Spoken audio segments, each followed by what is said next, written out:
Good afternoon, everyone. So today I'll be presenting my topic on Pimavanserin. Hi, I'm Akash Chaudhary, Junior Resident, Psychiatry Department, Subhati Medical College. First, the brief outline. What we're going to discuss today will comprise of the introduction, chemical structure of the drug, mechanism of action, pharmacokinetics, drug interaction, side effect, dosage, research data, and in the end, conclusion and summary. Approximately 44 million people worldwide are estimated to be living with dementia, and this figure is expected to increase threefold by 2050. Throughout the progression of the disease, about 90% of the individuals will dementia experience behavioral and psychological symptoms of dementia.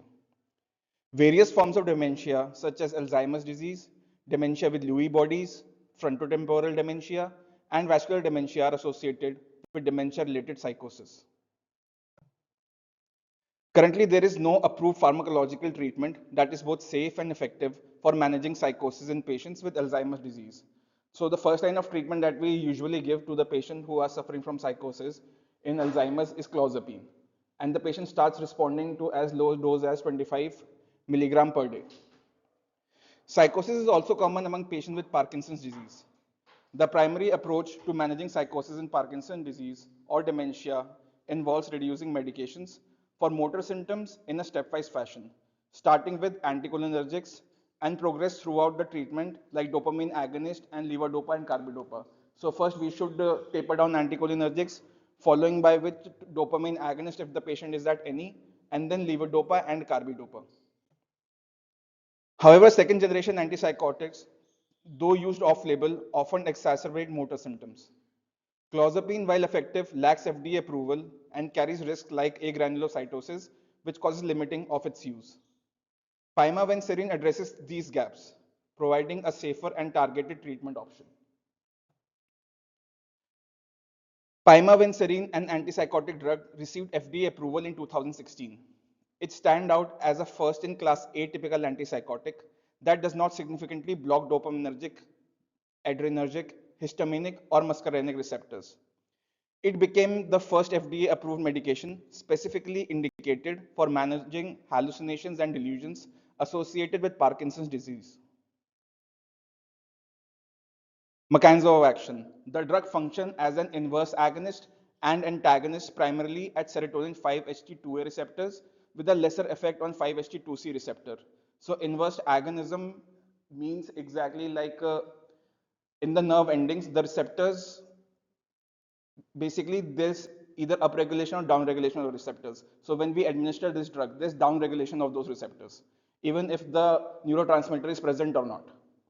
It has negligible binding affinity for dopamine, histamine, muscarinic, or adrenergic receptors, minimizing unwanted side effect of these pathways. So it can be said it's an ideal drug for Parkinson's patients. As we all know that increased dopamine causes psychotic symptoms.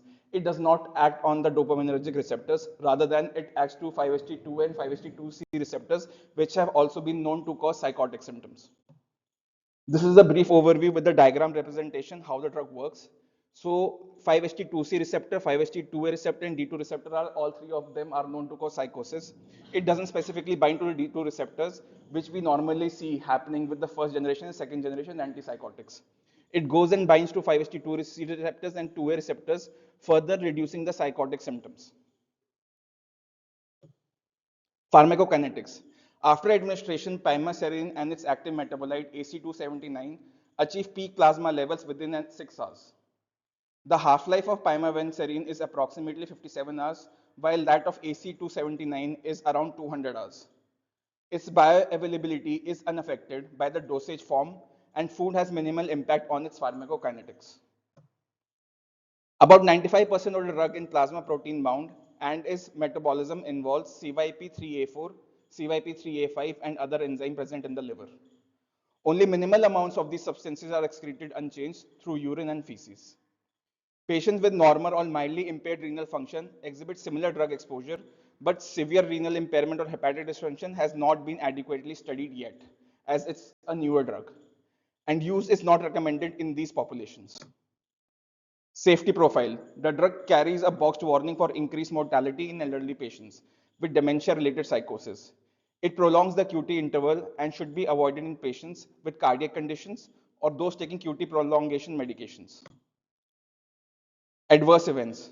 It is known to cause peripheral edema, nausea, confusion state, hallucinations, constipations, gait disturbances, urinary tract infections, and fatigue. Use in specific population. There is limited data on Pimavanserin used during pregnancy or lactation, and the manufacturer advises weighing the risk and benefits before initiating the treatment. No dose adjustment is needed for mild to moderate renal impairment, but its use is discouraged in severe renal and hepatic dysfunctions. Drug-drug interactions. Strong CYP3A4 inhibitors such as ketoconazole increases pimavanserin levels, necessitating a dose reduction. Conversely, strong CYP3A4 inducers may lower its efficacy, potentially requiring dose adjustments, that is, increasing the dose. No interaction has been observed with carbidopa and levodopa. So this is the brief summary of what we just discussed. First, QT interval prolongation causing drugs. Pimavanserin may potentially add to the effect of increased QT interval when administered with these drugs, increasing the risk of cardiac arrhythmias, which includes class 1A antiarrhythmics such as quinidine, procainamide, class 3 antiarrhythmics, amiodarone, sotalol, antipsychotics such as ziprasidone, thyroidazine, and chlorpromazine, antibiotics, getofoxetine, and moxifloxacin. Avoid the combination of pimavanserin and drug known to prolong QT interval. Same goes with strong CYP3A4 inhibitors and inducers. Inhibitors will increase the level of the drug, making the patient susceptible to more adverse effect of the drug. And strong CYP4 inducers may decrease the efficacy of the drug and may require dose adjustments. Dosage and administration. The advised daily dose is 34 mg, administered as a 17 mg tablet, either with meals or on an empty stomach. When co-administered with strong CYP3A4 inhibitor, the dose should be reduced to 17 milligram daily. So, patient diagnosed with the PDP after other potential factors of disorders. So, PDP is basically Parkinson associated psychosis. So, what are the steps that we can take? If the symptoms are minor, then non-pharmacological, we should go with non-pharmacological management, therapy and education of the family members. If the symptoms are bothersome and are distressing, we can start patient on pimavanserin monotherapy. If still there is progression of the symptoms, we can add clozapine and qutipine, as these are the drugs which cause the lowest Parkinson causing symptoms or act at the lowest at the D2 receptors. If there's PDP crisis, pimavanserin with fast-acting antipsychotic such as olanzapine can be used. Continue pimavanserin and wean other antipsychotics, and eventually again come back to pimavanserin monotherapy to reduce psychotic symptoms. So the basic goal is to bring the patient on pimavanserin, or if the symptoms exacerbate, we can add on qutipine and clozapine. If there are further deterioration of the symptoms, then adding of a high potency antipsychotic is a must. So this is basically a flowchart of patients currently on qutipine as well as on clozapine. Patients who are currently taking antipsychotics may be initiated on pimavanserin. Patient taking contraindicated antipsychotic, first we have to stop the contraindicated antipsychotics such as the first generation antipsychotics such as Serenase, which may be further exacerbating the motor symptoms, and then initiate pimavanserin. Patient currently taking less than 100 milligram of qutipine per day, initiate pimavanserin for the first 4 to 6 weeks, observe the symptomatology, and taper qutipine over the next 4 weeks. Patient on greater than 100 mg of qutipine, initiate again pimavanserin for 4 to 6 weeks, taper qutipine in next 4 to 6 weeks. The main goal is to bring down the patient to monotherapy to pimavanserin. Patients who are taking clozapine less than 100 mg a day, the same mechanism in which we should initiate pimavanserin for 4 to 6 weeks simultaneously and taper clozapine to 6.25 milligrams per week, and again bring down the patient to monotherapy with pimavanserin. Greater than 100 mg of clozapine per day, initiate pimavanserin for the first 4 to 6 weeks, taper clozapine to 25 milligram per week, and then bring down the patient to again monotherapy with pimavanserin. What does the research say? So this was one study conducted in which there was evaluation of the safety, tolerability, efficacy of pimavanserin versus placebo in patients with Alzheimer's disease. It was a phase 2 randomized placebo-controlled double-blind study. Pimavanserin, a selective 5-HT2 receptor inverse agonist and antagonist approved in the USA, was basically studied over the time. It showed that as compared to the placebo, there was marked reduction in the psychotic symptoms when the patient was initiated on pimavanserin as compared to a placebo. The basic scale in which through which the symptomatology was measured was neuropsychiatric inventory nursing home version psychosis scale, which shows a significant improvement. The reason for the discontinuation of the drug has been mentioned over here. Basically, here are the summary of the adverse events that caused due to placebo. So here we can see that the results are almost negligible. Adverse effect with placebo were 85 and any adverse effect was 88 with pimavanserin as well.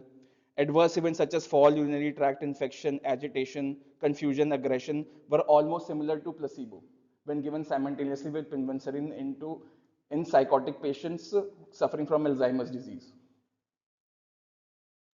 Pimavanserin versus quetiapine for the treatment of psychosis in Parkinson's disease and dementia. This study consisted of a retrospective cohort comprising of Parkinson's disease and delirium, initiated on quetiapine and pimavanserin for psychosis, and was further managed and observed whether the patients were taking pimavanserin or quetiapine on the long-term basis. This is the result of the study.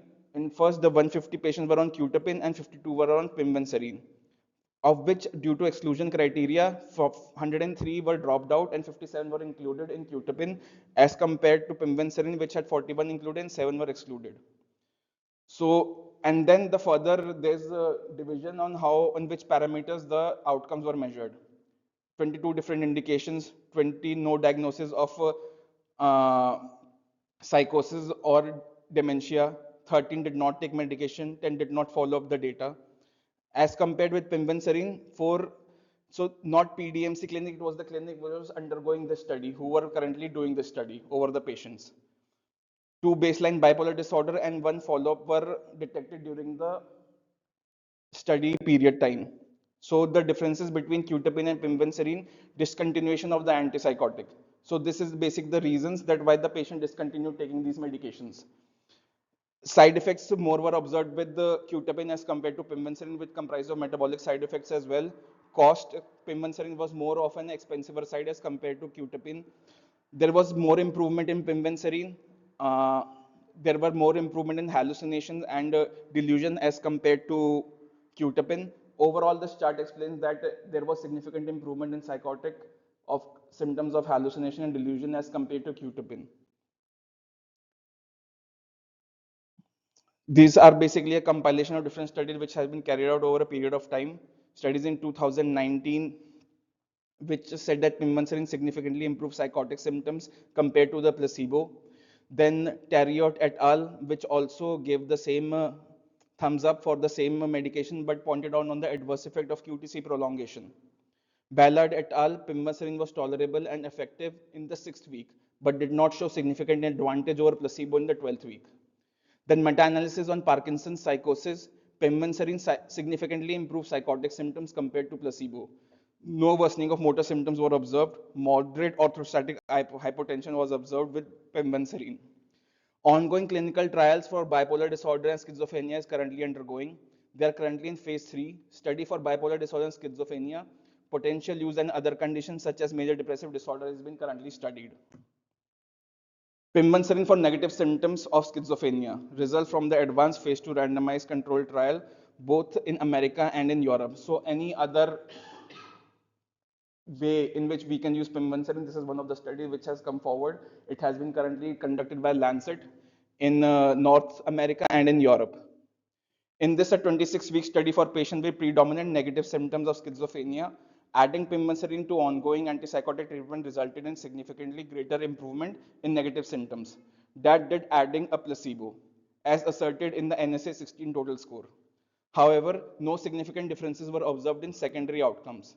Post hoc analysis showed greater improvement in patients on the final pimavanserin dose of 34 milligrams daily than patient whose final dose was 20 mg. Phase 3 randomized double-blind placebo-controlled study of adjunctive pimavanserin schizophrenia with patients with inadequate response in antipsychotic treatment.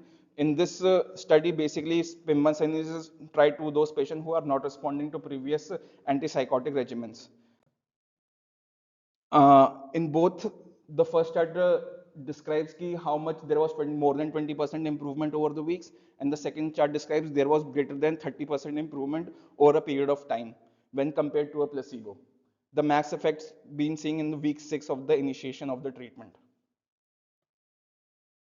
Pimavanserin marked a significant advancement in treating Parkinson's disease psychosis, a condition linked to high morbidity and high mortality. While the drug offers a promising safety and efficacy profile, further research is needed to optimize its use and confirm its benefits across broader and more specific patient groups. Summary: administration taken orally at a recommended dose of 34 milligrams. Indication: approved to treat hallucinations and delusion associated with Parkinson's disease and psychosis. Currently has seen promising results in negative symptoms as well, and active first rank symptom of schizophrenia and bipolar. Currently the study is in phase 2 trials. The side effects may include swelling in the legs or arms and confusion. Contraindication: not recommended for anyone with the known allergy to the therapy components of the patient with dementia and psychosis unrelated to Parkinson's disease. These are my references. Thank you.